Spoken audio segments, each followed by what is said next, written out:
Just on that question of accountability, which Paul was talking about, accountability on both sides. Some of the next questions for Beth, and that's although a community council or a development trust can develop and register a local place plan just on their own, the Scottish Government's draft how-to guide on local place plans that encourages communities to form a steering group, drawing local people from other organisations, not just the one that's submitting the plan, or individuals, or businesses, or landowners even. I think this is something that Borders Community Action supports. So I wanted to ask you, why do you think it's important? Who should be involved? What groups? What individuals? Should private businesses or even landowners have a place in it? What are your thoughts on that? Yeah, yeah, that's right, Nick. So we're encouraging communities to come together and form a core team, which has got one of those bodies which is able to register it represented on it, so a community council or a development trust, for example. But you know, a community has got lots of other groups in it, as you've mentioned, and I think it really helps with wide community buy-in, that the whole community feels this is their plan and not just the plan of one particular group in their community.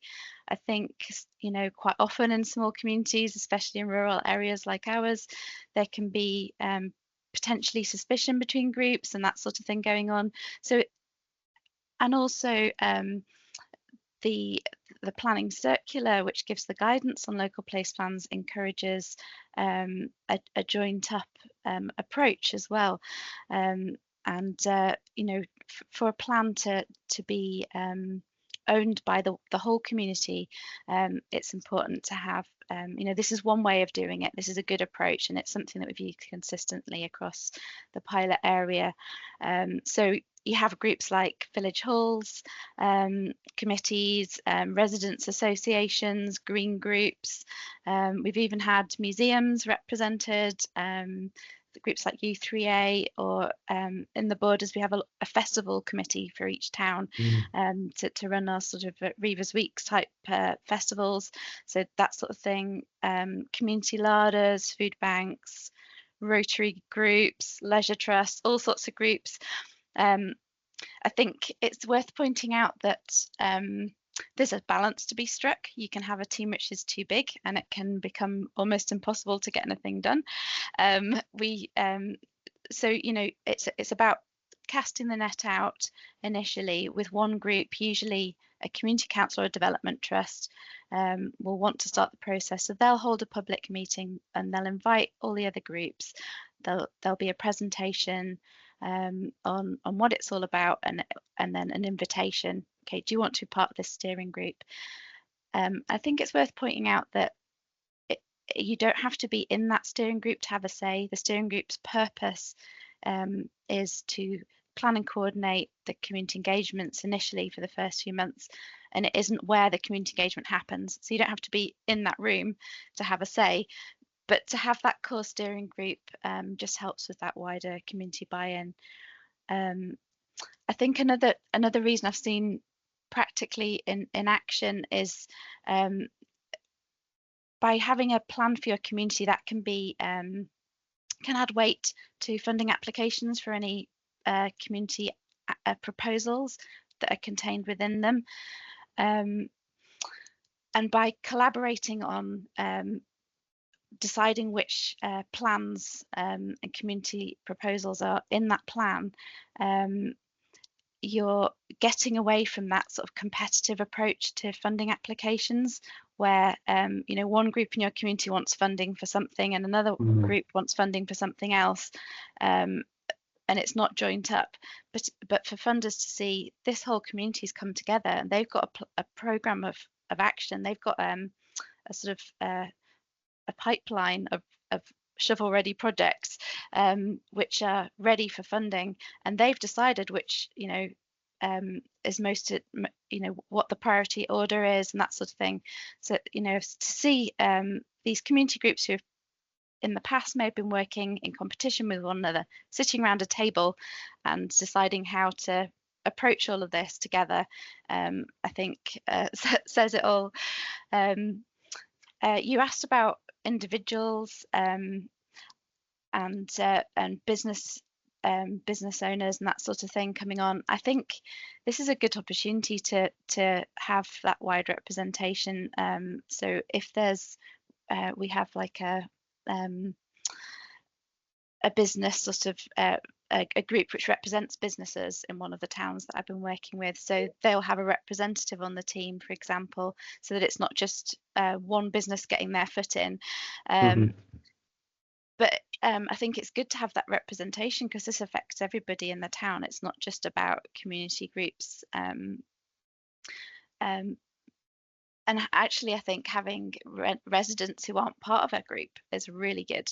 And what I found in practice is that they're often the ones who've got the time and energy to give to the process because they're not already on a board, so they're not already, you know, have a lot of their time taken up with this sort of voluntary work. So I've got one of the teams that I'm trying not to mention names because it's all quite it's all kind of in the process. But one of the town teams, we call them, in some of the bigger areas, there was a resident who joined it, and she said to me she joined it because she wanted to make sure the voices of ordinary people in the town were heard, not just the usual louder voices.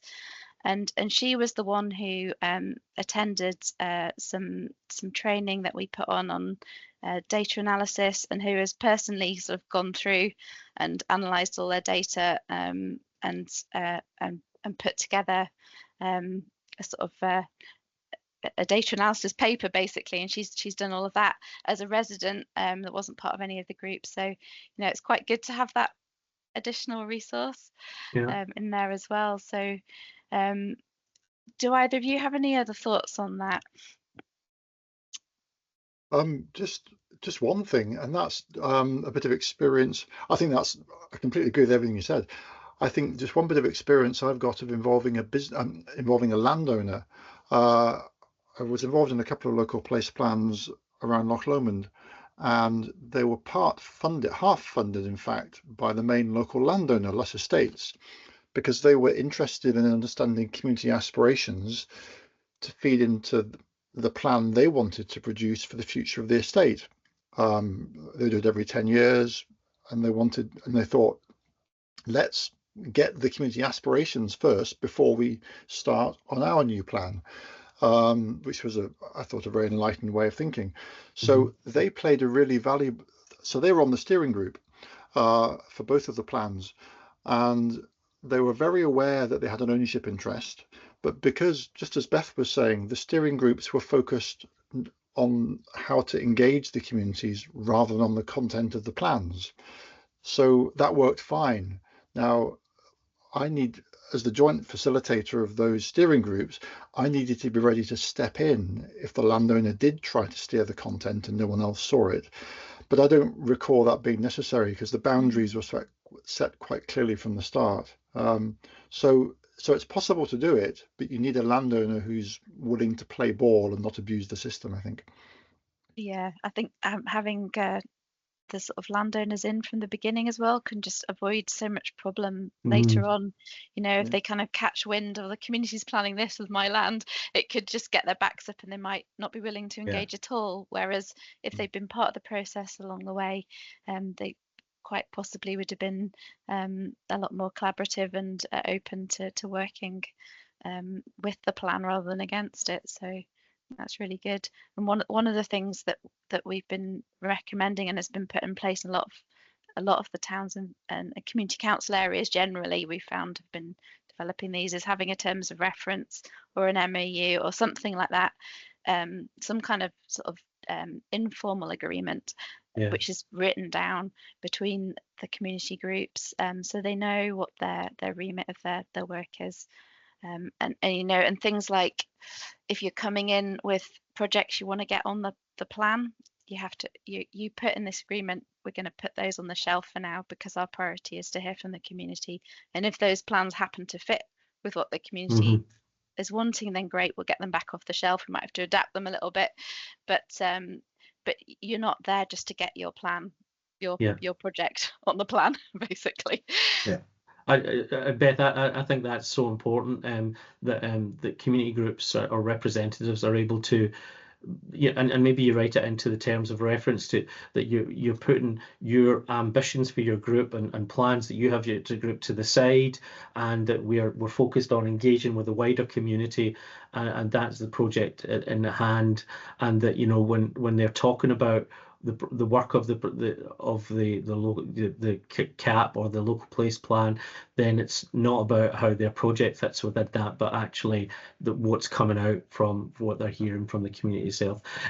But make no mistake, it's hard for people to do that because they've been so focused on a particular building that needs a £1 million refurb, and that's what their whole focus has been for maybe 5 or 6 years in the lead up to maybe joining a steering group, or, you know, around about a community action plan. So let's not underestimate how difficult it is for individuals, but it's really important that they are able to do that, and put aside their own projects, aspirations, in order to work with the steering group.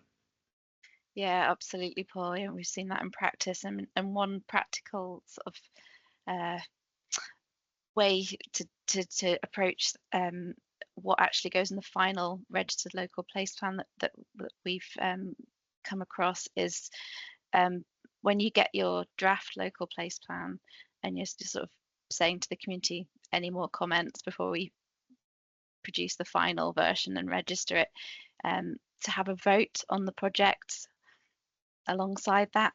And that's something that we've found helpful, so that you know, it really puts the onus back on the community rather than on just those people sat around the table who may possibly have some conflicts of interest swirling about there. Yeah, I mean, you know, not to raise up any personal stories, but at one point, having worked with a community, we were able to get to talk to a minister about about what the aspirations of the whole community were, and at the end of that particular meeting, one individual slapped down a paper saying, "And we're looking for £150,000 to do that," and it kind of really undermined the message. You know, that we had a great opportunity to speak to a minister about the aspirations of the whole community, and one person took the opportunity to slam a paper on the table saying, "And we need £150,000 for this the community centre." So it's really important, and it doesn't come naturally, and I do think it's something when you're creating the terms of reference. I think it's important to have that conversation. Yeah, and I think this is a really useful conversation, I think, because it's making me think. I can think of current examples, I won't say where some of the community groups are a bit skeptical about will their proposal, things they want to do, will they be in the plan or not? So there's a bit of confidence building, I think, needed quite often amongst that kind of group. So they understand that they're coming to the steering group, they're coming to the process for the wider purpose, just as Beth was saying, but that they need to trust the process, and they need to trust that their projects will get into that.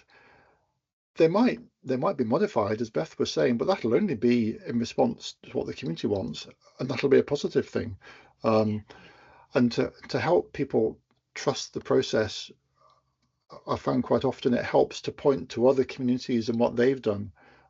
So as we're getting more local place plans registered, and also so many community action plans existing and having been implemented over the last 2 decades, I think it's really useful to draw on that big body and to share that with people and say, well, look, here they did that and there they did that. So, trust the process, it'll work out.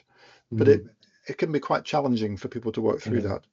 Yeah, and quite often this is the first time that different community groups have ever collaborated sort of on this sort of scale. So yeah, there's definitely challenges involved, but it is worth reaping the there are benefits if you persist with it and take that collaborative core team approach. I think that's definitely a good approach, Nick.